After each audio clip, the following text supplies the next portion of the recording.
as you can imagine, my treatment team was very resistant towards me eating this way and still is, mainly because it is a very restrictive way of eating.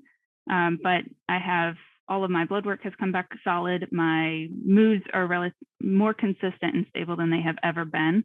And I have to say that I think this way of eating has been the main driver for that. This is what's so interesting. And I want to give some framework for the people listening, because Yeah. in the mainstream health space, an animal-based diet, which is something that I'm an advocate for, it started for me with a carnivore diet. And then I added back fruit when I started having muscle cramps and electrolyte issues. And so now an animal-based diet, most of my listeners will know, is organs, meat, fruit, honey, and raw dairy, but it's focused on animal foods of meat and organs.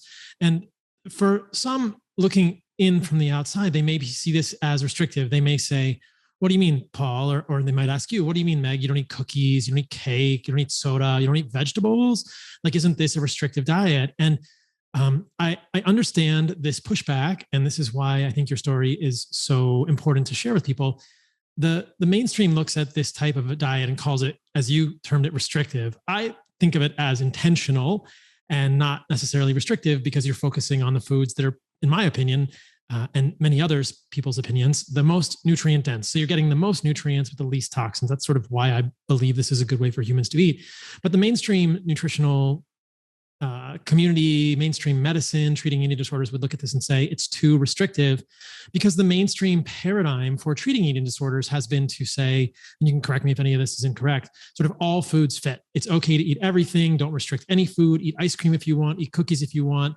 It's mostly about weight maintenance rather than overall health, lack of inflammation, lack of insulin resistance. It's about weight maintenance for people with eating disorders, primarily those with anorexia, which are low weight disorders.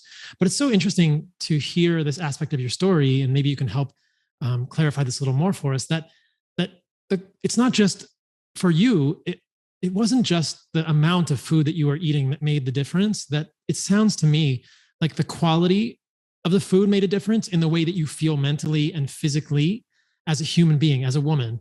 And that's what's most interesting to me, because that flies in the face of the modern convention that you shouldn't restrict any foods in someone with an eating disorder. And the sort of asterisk that I'll draw up there, and that I talked about in the broader scope of this podcast, is that what if neuroinflammation is causing something in the brain? We know this happens in depression. We know this happens in many other mental health disorders. And so what if, what if the foods that they're asking you to eat by saying all foods fit are worsening the neuroinflammation, never allowing someone to actually make the changes in their brain that are necessary to feel good with this type of illness? But could you speak a little more about any part of what I just said that resonates with you? And specifically, I'm curious if you feel differently with different food selections, like when you had weight restoration in college and inpatient treatment program, how did that feel? You said you maintained your weight, but does it feel differently now mentally, the way that you see food, the way that you see your body, as you've made more intentional food choices, and in this case, chose to exclude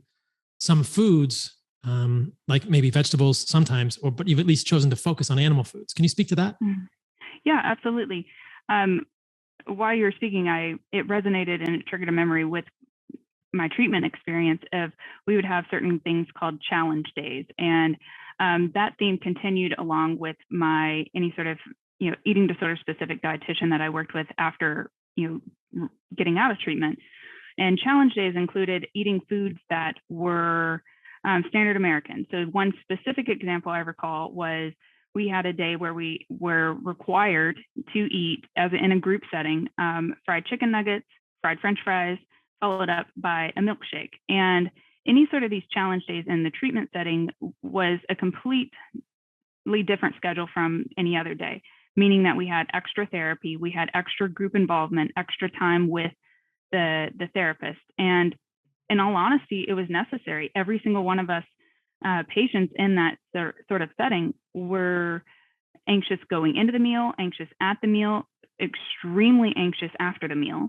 And, we just were told that that's normal. And as you get more and more exposed to those sorts of meals, the less and less power that they have over you. And I bought into it until I noticed a pattern that, every time I sort of, feel like I'm in this sort of setting, It is extremely challenging. I feel groggy and sluggish and anxious after every meal of that sort of setting, regardless of whether I was eating it by myself or with a group of supportive people. And once I started eating in a more animal-based way, the nutritional profile was slightly different from a caloric perspective.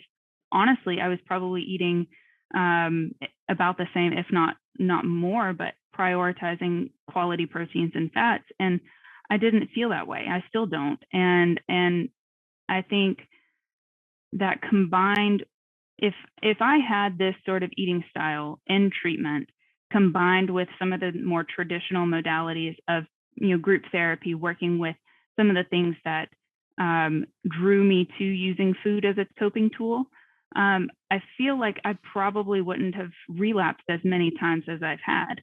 And so I guess in my own anecdotal experience, I can speak to the fact that once I resolved sort of the digestive issues and the mental clarity, neuroplasticity issues that was preventing me from really experiencing what I call true recovery today, I feel like this way of eating has allowed me to achieve a level of recovery that I've yet to ever experience, probably even before getting diagnosed with anorexia.